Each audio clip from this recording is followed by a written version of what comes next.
जैसा कि मैंने आपसे वादा किया था कि वर्ल्ड हिस्ट्री पर जब मैंने जो फर्स्ट वीडियो अपलोड किया था उसके बाद मैंने कहा था कि नया वीडियो भौगोलिक खोजों पे आएगा, जियोग्राफिकल डिस्कवरीज पे आएगा।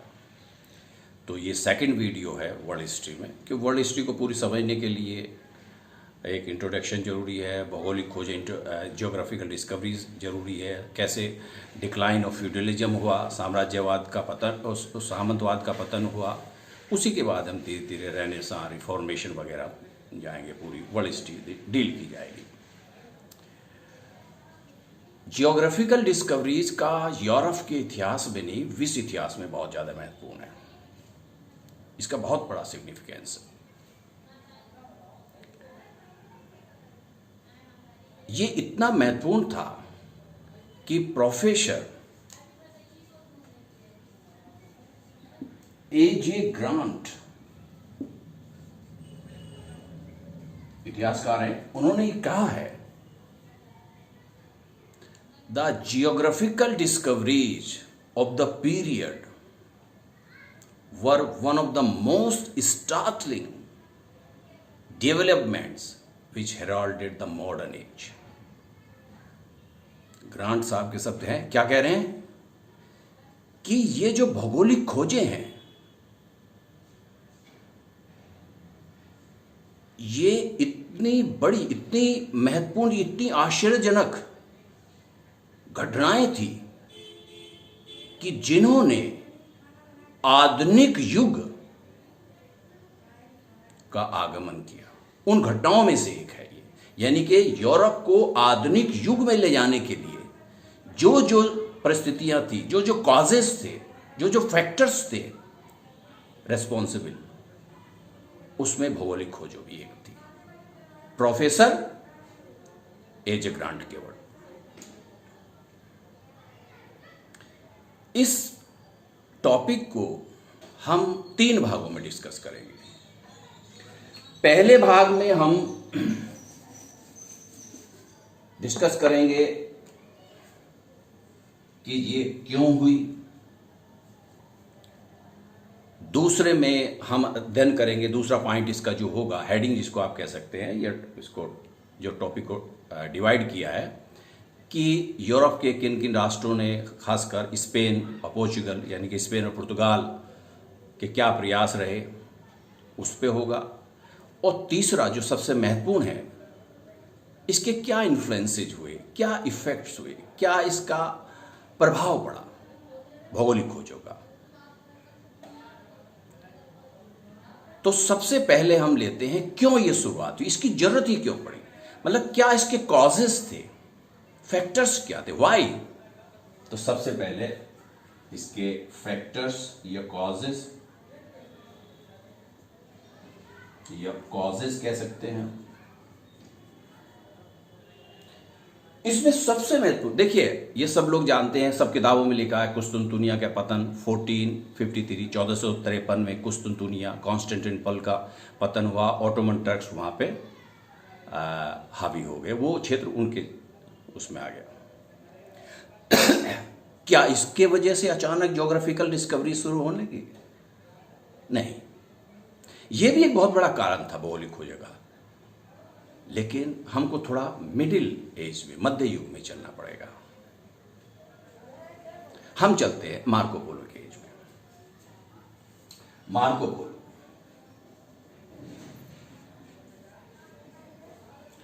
मार्को पोलो वेनिस का था। वेनिस इटली में है, एड्रियाटिक सी के ठीक ऊपर वेनिस है। ये अक्सर पीसीएस वगैरह में आता है उत्तर प्रदेश में कि which city is known as the queen of Adriatic. Adriatic की महारानी या क्वीन किसको कहते हैं, रानी किसको कहते हैं? वेनिस को। इटली में है। इटली मध्य युग में कोई बहुत बड़ा, मतलब एक नेशन नहीं थी, राष्ट्र नहीं था। इटली का यूनिफिकेशन तो 19वीं सेंचुरी में हुआ जाके, और उसमें 3 लोगों का योगदान माना जाता है, मैजनी, गैरिबाल्डी, काबूर, जिसमें से काबूर का सबसे ज़्यादा इंपॉर्टेंट माना जाता है। खैर, जब इटली का यूनिफिकेशन पढ़ेंगे, जर्मनी, वो सब चीज़ बाद में आएगी। कहने का मतलब है कि मिडिल एज में, मध्य युग में, इटली एक विभाजित क्षेत्र था, एक विभाजित राज्य था। छोटे छोटे सिटी स्टेट्स थे वहाँ पे स्टेट। मार्को पोलो का ये टाइम है 24, 1254 से 1324। ये तो क्या कहते हैं, मिडिल एज है, मध्य युग है यूरोप में। ये तो आधुनिक युग नहीं है। लेकिन मार्को पोलो की जो यात्रा हुई, मार्को पोलो वेनिस यानी कि इटली से चला, लैंड रूट से आया और चाइना गया, कुबलाई खां के दरबार में गया। कुबलाई खां चंगेज खां का ग्रैंडसन था। वो भारत भी आया, जापान, बर्मा, जिसको म्यांमार कहते हैं, इस तरह के यहाँ के क्षेत्रों से होता हुआ भारत में भी आया। जैसा मैंने कहा, उत्तरी भारत में मार्को पोलो नहीं आया, दक्षिण भारत में तटीय क्षेत्रों से में रहा वो। Uttar Pradesh union public service commission में जो IAS पे दो बार शायद क्वेश्चन आया है कि मोतुपल्ली किसका बंदरगाह था। ये वारंगल के काकतीय जो थे मोतुपल्ली,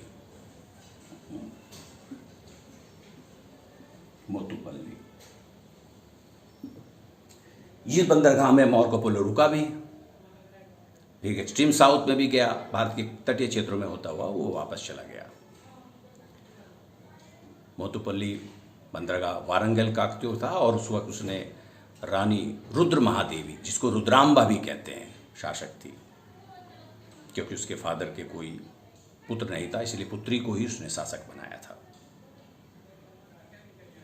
बड़ी प्रशंसा करता है मार्को पोलो रुद्रांबा की। तो मोतुपल्ली बंदरगाह वारंगल के काकतीयों का था, ये इंपॉर्टेंट पॉइंट है। मार्को पोलो के स्टेटमेंट अक्सर आते हैं, जैसे वो कहता है कि भारतीय शासक घोड़ों पर अत्यधिक व्यय करते हैं, बड़ा दुख प्रकट करते हैं। ये भी आया, किसने कहा, मार्को पोलो का स्टेटमेंट है।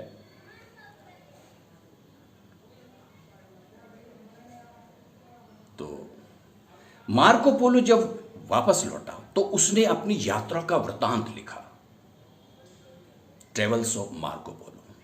इसने पूर्व चीन, भारत, बर्मा, जो भी क्षेत्र था वो, वहां की प्रॉस्पेरिटी, वहां की संपन्नता को बताया और एक सेंसेशन, उत्तेजना हो गई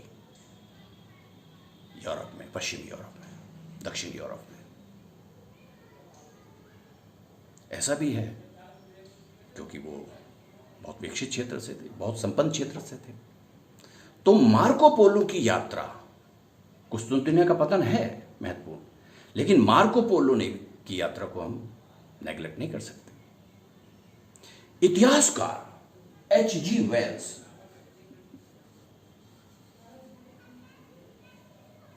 ने मार्को पोलो की किताब को, बुक को एक महान कृति माना है। Travels of Marco Polo is one of the great books of history, H.G. Wells के वर्ड। ये तो इससे आगे जाके कहते हैं कि जो आने वाले सदियों में, आने वाले समय में जो अमेरिका की खोज हुई, वो कहीं ना कहीं मार्को पोलो की यात्रा है की वजह से हुई। डायरेक्ट कहा, इससे प्रत्यक्ष अमेरिका की खोज हो गई। आगे तक इन्होंने बात को बढ़ाया है, H.G. वेल्स।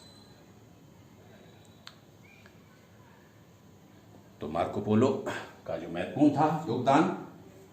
अच्छा, दूसरा हम ये कहते हैं कुस्तुंतनिया के पतन, कॉन्स्टेंटिनोपल,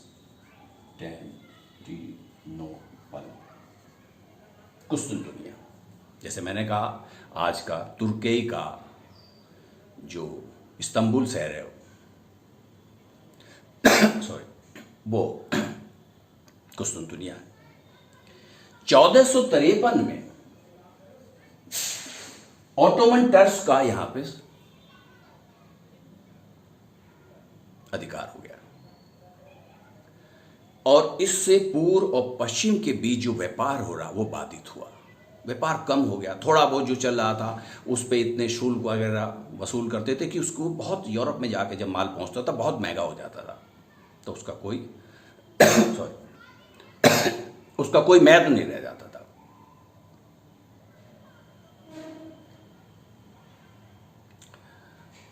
दूसरी ओर जो भूमध्य सागर में भूमध्य सागर में जो वेनिस के व्यापारी थे, वेनिस कहाँ है? इटली में। और Geneva, Geneva not Geneva, Geneva अलग है, जिनेवा अलग है। जिनेवा स्विट्जरलैंड में, जिनेवा इटली में है। यहाँ के व्यापारी भूमध्य सागर में जो होने वाले व्यापार थे उसको नियंत्रित कर रहे थे। यानी कि पोर्चुगल, अगर आप मैप देखें, इटली के और वेस्ट में जाएंगे तो आपको स्पेन मिलेगा, और वेस्ट में जाएंगे तो आपको वो मिलेगा पोर्चुगल, पुर्तगाल। उनको कोई फायदा नहीं होता इस व्यापार से। अरबों के माध्यम से यहाँ के संपन्न थे। इटली के जो वेनिस के व्यापारी थे, जिनोवा के व्यापारी थे, वो फायदा। कुस्तुनतुनिया के पतन के बाद व्यापार बाधित हुआ, और दूसरी ओर मेडिटेरियन पे जो थोड़ा बहुत कंट्रोल था वो था इटली के व्यापारियों का, और स्पेन और पुर्तगाल, पोर्चुगल जिसको आप कहते हैं पुर्तगाल, इसे बेचैन थे। वो इस मोनोपोली को तोड़ना चाहते थे।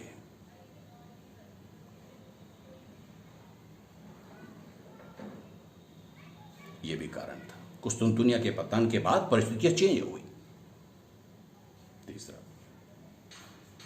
तीसरा कारण है क्रिश्चियन मिशनरीज। जो मिशनरीज हुई,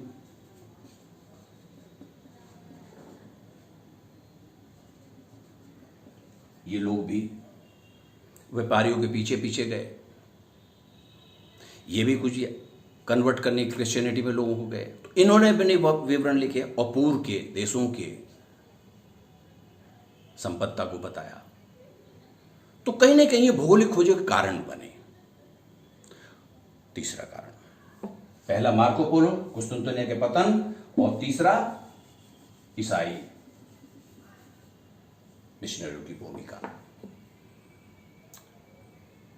चौथा कारण इसमें क्या है? चौथा कारण है शिपिंग, नेविगेशन, जहाजरानी और नौ परिवहन में परिवर्तन। बड़े बड़े जहाज बनने लगे। कंपास ने, कुतुब ने 12वीं शताब्दी के या 13वीं सदी के आसपास, कहीं के किताबों में 12वीं लिखा है, कहीं कहीं 13वीं लिखा है, यूरोप कुतुब ने कंपास से परिचित हो चुका था। इसने लंबी समय तक समुद्री यात्राओं को सुगम बनाया। तो कंपास या शेविक नेविगेशन वगैरह आप ये कह सकते हैं, कंपास वगैरह, ये फैक्टर्स थे। और भी कुछ हो सकते हैं, होते हैं। ये फैक्टर्स थे मेनली, जिन्होंने भौगोलिक खोजों को बढ़ाया। जैसे मैंने कहा कि इस टॉपिक को हम 3 भागों में बांटेंगे। पहला टॉपिक तो ये है कि क्या कॉजेस थे, कौन सी परिस्थितियां थी जिसकी वजह से ये हुआ। दूसरा, इसका जो कारण है, दूसरा जो टॉपिक है वो है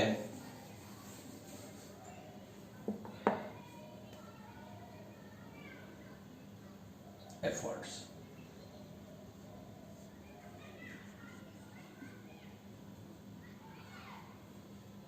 एफर्ट्स, प्रयास क्या क्या हुआ।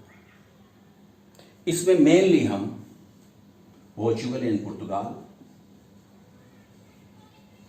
और स्पेन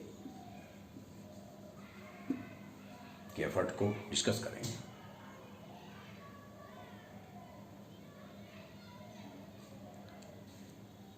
पुर्तगाल में एक शासक हुआ हेनरी, और इसको हेनरी द नेविगेटर भी कहते थे।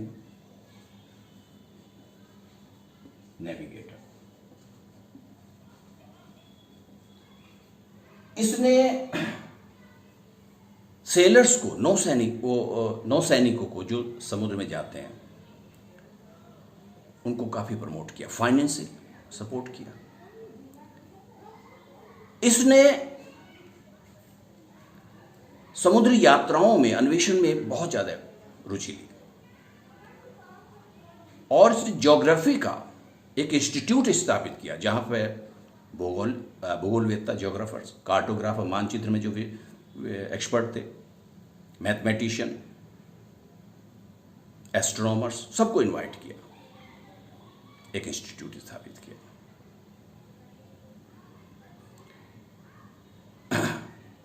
बाद में हम देखते हैं कि एक नाविक, सेलर जो है पोर्चुगीज था, बार्थोमोलिउ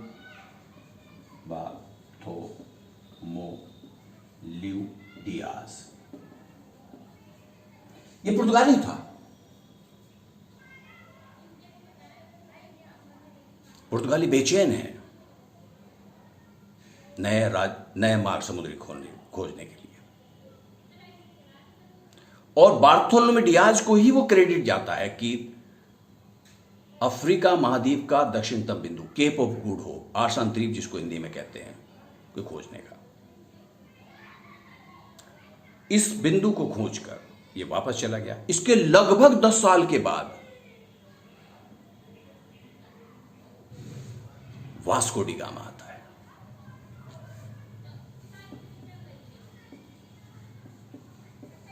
वास्को डी गामा जो केप ऑफ गुड होप होते हुए भारत में कालीकट पहुंच जाता है। उसका आगमन भारतीय इतिहास में बड़ा ही महत्वपूर्ण है। अरबों की जो मोनोपोली थी वो समाप्त हो जाएगी। अरब पूर्व और पश्चिम के देशों के मध्य मिडिल मैन, मध्यस्थ की भूमिका निभा रहे थे। अब पुर्तगालियों ने केप ऑफ गुड होप होते हुए हिंद महासागर के रास्ते नया मार्ग खोज निकाला। इसी तरह से क्रिस्टोफर कोलंबस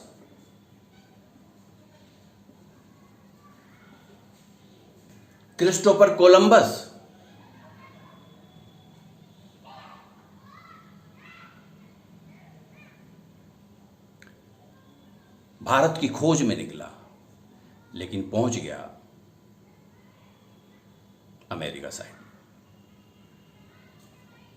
क्यूबा, हिस्पैनिया का मतलब हैती और डोमिनिकन रिपब्लिक, होंडुरस, क्यूबा जैसे आइलैंड उसने खो डाले।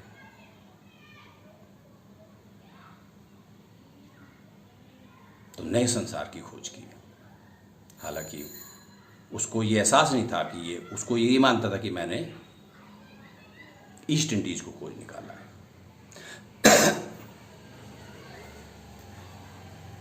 तो एफर्ट्स में ये हुआ। इसके अलावा भी बहुत सारे हुए, जिसमें महत्वपूर्ण है, आप कह सकते हैं, फर्डिनेंड मैगलन बहुत इंपॉर्टेंट आदमी है। इस पे प्री में भी क्वेश्चन आते हैं।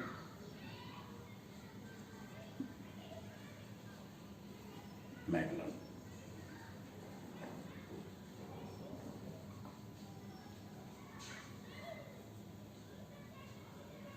इसने अटलांटिक को क्रॉस करते हुए दक्षिणी अमेरिका के, साउथ अमेरिका के सदर्न पॉइंट से होते, जिसको स्टेट ऑफ मैगलन कहते हैं, इन्हीं के नाम पर है वो, मैगलन जल संधि, प्रशांत महासागर में प्रवेश किया, यानी कि साउथ अटलांटिक से साउथ पैसिफिक में गया। और इस व्यक्ति को पृथ्वी को पहली बार सर्क्यूम नेविगेशन यानी कि समुद्र के माध्यम से यात्रा करने का श्रेय है। The first person to circumnavigate the earth, circumnavigate the world, ये क्रेडिट इसी को जाता है। ये क्वेश्चन प्री में यूपीएससी ने पूछा था, मैप बनाया था क्या किसका, ये फर्डिनेंड मैगलन पर लगेगा। फिलीपींस में कॉन्फ्लिक्ट में मारा गया था, ये घर नहीं पहुंच पाए थे। वहाँ पे एक टापू पे, एक आइलैंड पे लड़ाई हुई और वहाँ पे डेथ हो गई थी। लेकिन इसके जो क्रू मेंबर्स थे इसके साथ थे, वो लोग वापस चले गए थे। तो इस प्रकार से फर्डिनेंड मैगलन को ये श्रेय जाता है। इसके अलावा भी जॉन कैबॉट, कार्टियर, ये 15वीं-16वीं शताब्दी के सब एक्सप्लोरर थे। 18वीं में जेम्स कुक हुए, ये सब महत्वपूर्ण थे। इसके अलावा मैंने कहा 2 टॉपिक है, ये प्रयास हुए फर्स्ट। अच्छा, इनके देखा देखी फिर भारत और देश के विश्व के दूसरे भागों में पहुंच गए, इंग्लिश, डच और फ्रांसीसी। लेकिन भौगोलिक खोजों की शुरुआत का श्रेय इन्हीं 2 कंट्री को जाता है।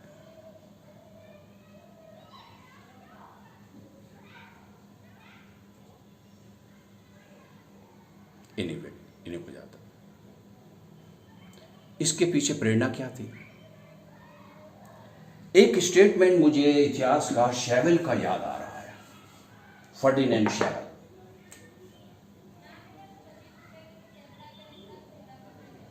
सॉरी,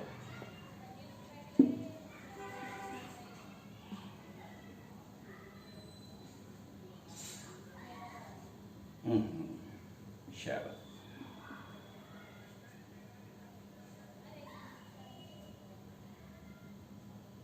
क्या कह रहे हैं कि भौगोलिक खोजों के पीछे जो प्रेरणा थी ना,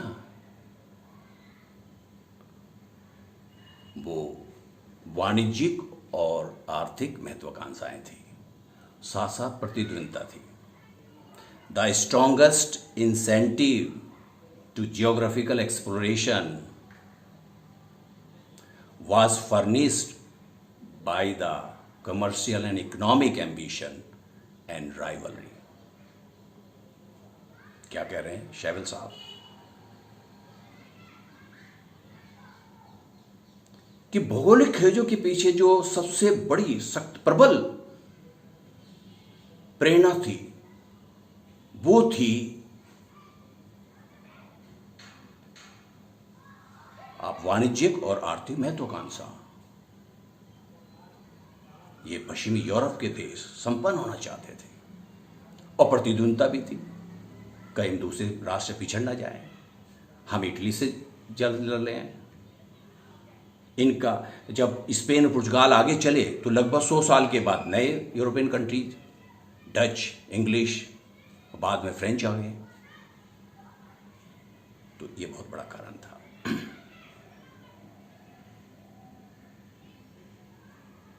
चलिए, जैसे मैंने कहा 3 टॉपिक है, इसके 3 पार्ट में है, और ये दूसरा था, और थर्ड पार्ट में हम डिस्कस करेंगे इसके क्या क्या प्रभाव हुए, इसके क्या क्या कॉन्सिक्वेंस निकले या इन्फ्लुएंस निकले। प्रभाव आप इफेक्ट्स कह सकते हैं, ये एफर्ट था, और ये इन्फ्लुएंस कह सकते हैं, इन्फ्लुएंसेस या इफेक्ट्स कह सकते हैं। इसको भी हम 3 भागों में बांटेंगे। इकोनॉमिक,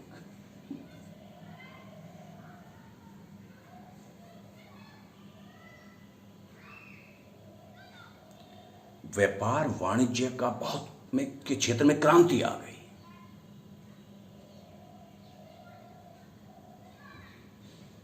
और यूरोप वाणिज्यवाद के दौर से गुजरने लगा। वाणिज्य, मर्केंटिलिज्म जिसको आप कहते हैं, मर्केंटिलिज्म,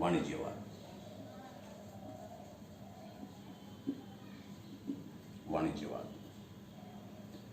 जो 16वीं शताब्दी से लेकर रफली 18वीं शताब्दी तक के मध्य यूरोप में रहा, इसकी वाणिज्यवाद क्या था, ये पे अलग से वीडियो बनेगा।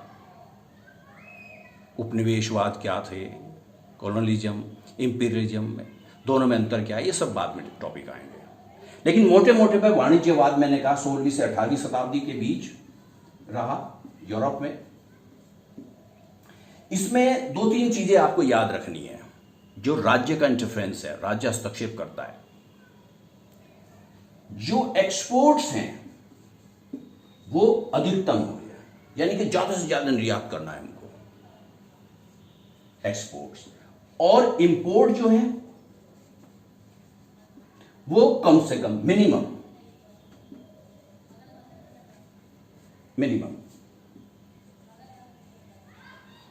ये क्या है? मैक्सिमम।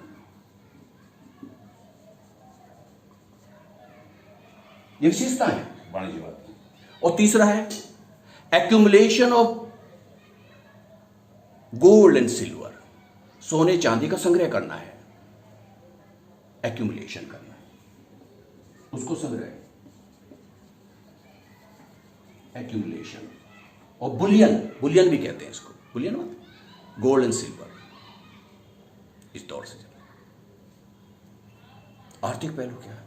इससे जिनेवा और वेनिस के जो इटली के व्यापारी थे उनकी स्थिति खराब हो गई।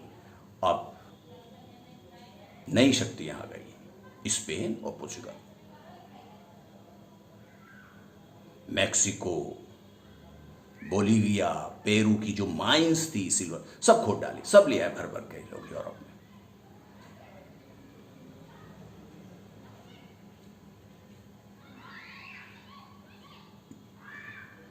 इसका प्रभाव पड़ा, इसका ये रिजल्ट पड़ा। और भी हैं इसमें फैक्टर, चलिए काम काम की चीजें बता रहा हूं आपको। दूसरा इसमें मैं जो आपको कहूंगा,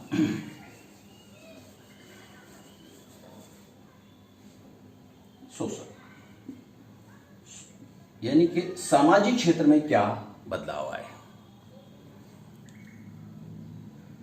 सामाजिक क्षेत्र में सबसे महत्वपूर्ण बदलाव आया, यदि हम इतिहासकार हेज की टिप्पणी सुने, बहुत काम की टिप्पणी, क्या कहता है हेज, देखिए रिमार्क है उनकी, देखिए। Socially the most important result of new discovery was the advent of middle class। सामाजिक रूप से जो नई खोजें हो रही, इसका सबसे महत्वपूर्ण परिणाम क्या था जो निकला रिजल्ट? मध्यम वर्ग का आगमन। ये जो मध्यम वर्ग यूरोप में, पश्चिमी यूरोप में जो उभर के आया है ना, ये सामंतवाद को खत्म करेगा। राजा के साथ मिलकर राजा भी धीरे धीरे अपनी शक्ति बढ़ाएगा, उसको चाहिए मनी, पैसा चाहिए उसको। और ये व्यापारी जो मध्यम वर्ग है, व्यापारी मध्यम वर्ग में आते हैं, वो उसको फाइनेंस करेंगे। राजा को अपना एडमिनिस्ट्रेशन बढ़ाना है, नई टेरिटरी ऑक्यूपाई करनी है, लेकिन पैसा चाहिए। और उसमें बाधा है फ्यूडल्स, सामंत, तो सामंतवाद का पतन होगा। ये मध्यम वर्ग राजा को बहुत शक्तिशाली बना देगा, उसके साथ उसको बहुत एब्सोल्यूट बना देगा। एक दिन एक समय आ गया, एब्सोल्यूट निरकुंस होता, अनलिमिटेड पावर यूज करेगा। तभी तो कहते हैं ना, लुई 14 का स्टेटमेंट है, आई एम द स्टेट। इतना शक्ति से, मैं ही राज्य हूं, सब कुछ मैं ही हूं। लेकिन यही मध्यम वर्ग फ्रांस में क्रांति कराएगा, जब लगेगा कि राजा भी आउट ऑफ कंट्रोल हो रहे हैं और सारी शक्तियां लेके बैठे हैं। तभी मोंटेस्क्यू भी आएगा सामने, सेपरेशन ऑफ पावर की बात लेकर। यह मध्यम वर्ग बड़ा खतरनाक है। यूपीएससी ने मुख्य परीक्षा में एक पूछा था, वर्ल्ड हिस्ट्री वाले सेक्शन में, बहुत पहले क्वेश्चन आया था। एग्जैक्ट लैंग्वेज मुझे याद नहीं है, लेकिन मैं जो भी मुझे याद आ रही वो बता देता हूं आपको। भारत की स्वतंत्रता और विभाजन दोनों मध्यम वर्ग की देन थे। अंग्रेजों के आने से पहले भारत में कोई मिडिल क्लास नहीं है। मिडिल क्लास में वकील, डॉक्टर, पत्रकार, व्यापारी, ये सब आते हैं, इंजीनियर्स, वो सब मिडिल क्लास में। ये नहीं था। भारत में जो ब्रिटिश पॉलिसी यूरोप की, उन्होंने इकोनॉमिक पॉलिसी और एडमिनिस्ट्रेटिव पॉलिसी, जितने भी पॉलिसी लेके आए, उससे भारत में एक नई मध्यम वर्ग आया। और अगर आपने भारतीय स्वतंत्रता आंदोलन ठीक ढंग से पढ़ा है तो ये सब मध्यम वर्ग ही हैं। ज़्यादातर जो लड़ाई कर रहे हैं, जो देश की स्वतंत्रता के लिए, वो एडवोकेट ही हैं, मध्यम वर्ग है। और जब विभाजन होगा तो यही मध्यम वर्ग उसको स्वीकार करेगा। देश की आज़ादी में कोई प्रिंसली स्टेट, किसी देसी राजा का राजा भाग नहीं ले रहा है। जब विभाजन हो रहा है तो उसकी स्वीकृति नहीं ली जा रही है, यह मध्यम वर्ग ही करेगा। यह मध्यम वर्ग इतना खतरनाक था, इतना मतलब महत्वपूर्ण था, खतरनाक, जो भी आप समझे। बदलाव करता है ये। इसने फ्रांस की क्रांति करा दी। और भी सारे फैक्टर्स हैं, फ्रेंच रेवोल्यूशन जब पढ़ाएंगे तब ये चीज आएगा। अच्छा, इसका एक जो पॉलिटिकल महत्व, इससे राजनीतिक रूप से संघर्ष बढ़ा उपनिवेशों को लेकर। कॉलोनिज्म, इंपीरियलिज्म में बताऊंगा कि आपको क्या डिफरेंस होते हैं, एक लेक्चर आएगा। साम्राज्यवाद की स्थापना, यूरोप में कॉन्फ्लिक्ट हुआ, संघर्ष हुआ। और यदि आपने फर्स्ट वर्ल्ड वॉर के कॉजेज पढ़े होंगे, उसमें से उपनिवेशों के लिए जो दौड़ थी वो भी एक कारण है। मैं एक बहुत सटीक उदाहरण देता हूं। जब तक इटली का यूनिफिकेशन 19वीं सेंचुरी में हो चुका था, 19वीं सेंचुरी के सेकंड हाफ में बिस्मार्क का बहुत बड़ा योगदान था। बिस्मार्क जब तक रहा पावर में, उसने कहा कि नहीं, हम जो उपनिवेशों की जो दौड़ है ना जीतने, उसमें शामिल नहीं होंगे। He took no interest in expansion of colony, और ये इंटरेस्टेड नहीं था।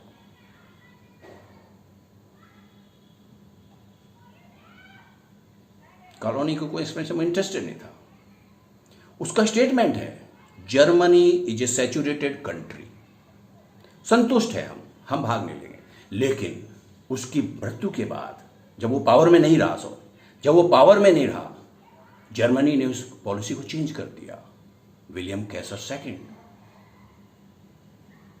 वो एक्सपेंशन में, कॉलोनी के एक्सपेंशन में इंटरेस्ट लेने लगे। और अगर आपने प्रथम विश्व युद्ध के कारण पढ़े हों, उपनिवेशों का संघर्ष एक कारण है। इससे डायरेक्ट रिलेशंस खराब हुई जर्मनी के, ब्रिटेन से, इंग्लैंड से। लेकिन बिस्मार्क ने दूर रखा। लेकिन बिस्मार्क के बाद जो पॉलिसी चेंज आई, ये एक वजह, ये पॉलिटिकल कॉन्फ्लिक्ट शुरू किए। भौगोलिक खोजों से जो नए उपनिवेश साम्राज्य बने, इसके आने वाले सदियों में संघर्ष की नींव पड़ी। और प्रथम विश्व युद्ध इसका एक उदाहरण है।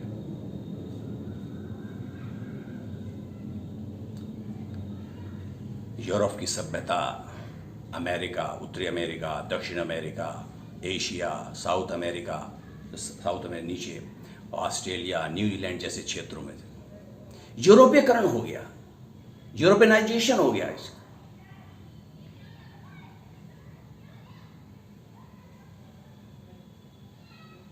ये प्रभाव था।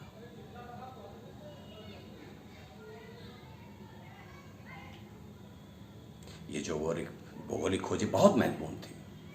इसको टॉपिक को और विस्तार दे सकते हैं आप लोग बुक्स वगैरह में पढ़ के, लेकिन मैंने एक जनरल आइडिया दिया है।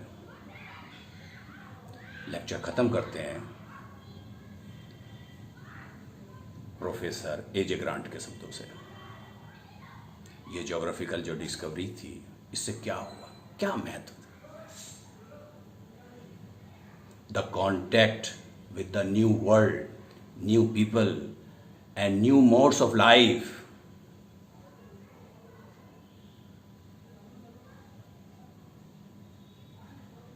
The contact with the new world, new people, new modes of life dispel the silly notions of medieval ignorance and hasten the pace of intellectual revolution started by Renaissance. बहुत ही important line, कितनी पूरा सार है lecture का ये भौगोलिक खोजें कितनी महत्वपूर्ण थी।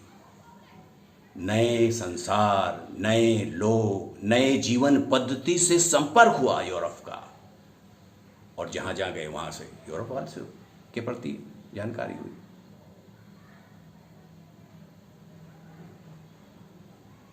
और इन्होंने मध्यकालीन अज्ञानता की जो मूर्खतापूर्ण अवधारणाएं थी, उसको दूर भगा दिया। मध्यकाल में बहुत सारी समुद्र में जहाँ राक्षस रहते हैं, जाते जाते कहीं गिर जाएंगे, सब दूर कर दिया। जितने भी अंधविश्वास, डोगमास थे, सब नैरो जो आउटलुक, सबको दूर कर दिया। और इसने पुनर्जागरण के द्वारा जो बौद्धिक क्रांति शुरू हुई थी उसकी गति को और तेज कर दिया। Hastened the pace of intellectual revolution started by renaissance.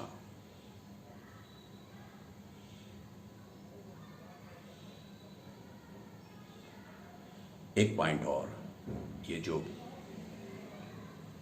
नए लोग आए इन्होंने भारत में भी इनके आगमन से, यूरोपियंस के आगमन से, ब्रिटिश के आगमन से भारत में भी सुधार आंदोलन पर प्रभाव पड़ा। भारत में भी मॉडर्न मैन यानी कि राजा राम मोहन राय जैसे व्यक्ति पैदा हुए जिन्होंने पश्चिम की सभ्यता, पश्चिम का साहित्य, पश्चिम में क्या हो रहा उसको जाना और भारत में भी सुधार की प्रक्रिया करी। Next video decline of feudalism, सामंतवाद के पतन पे आएगा। ओके।